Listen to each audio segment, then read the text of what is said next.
And we're back to learning Affinity in a year, day 36. Let me explain to you the basics of the layer structure.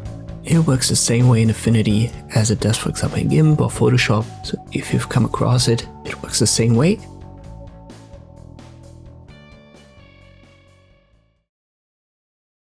Just make sure under Window General that it's checked, then you should be able to see it. If you can't, just go there, left click, and then it should pop up.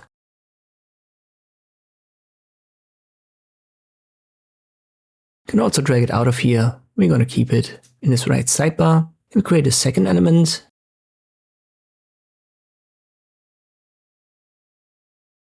And you can now see we have them both right here in the layers menu. There's an eye icon. You can toggle that for visibility. And then there's opacity, which is kind of like gradual visibility. Just left click on the red layer right here and you can adjust only that. And the simple structure is a stacked order. So currently red is below blue, not just in the layers menu, but also here on the canvas. And if I flip that in the layers menu, it also gets flipped on the canvas.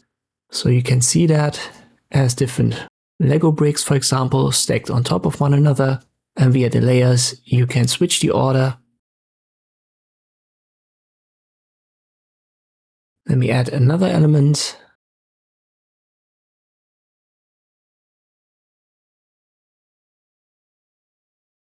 This is now in between, and by left clicking and dragging, I can readjust this order.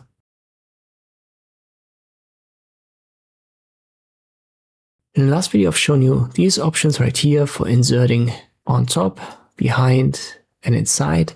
And this has something to do with the layers menu. So if I create, for example, star, this is now on top, which is the default. So whenever you create a new element, it will be on top in the layers menu. That's the middle option here. But you can also select the first option, which is inserting behind, but it's only inserting behind the selection. So currently the star is selected.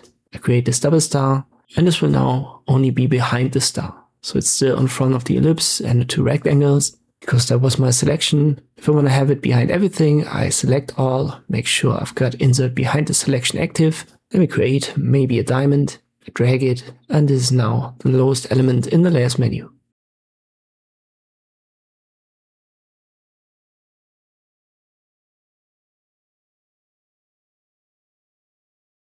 Once you've used it a couple of times, this layers menu becomes fairly easy to use and to understand. I think it's a very intuitive way to organize your designs.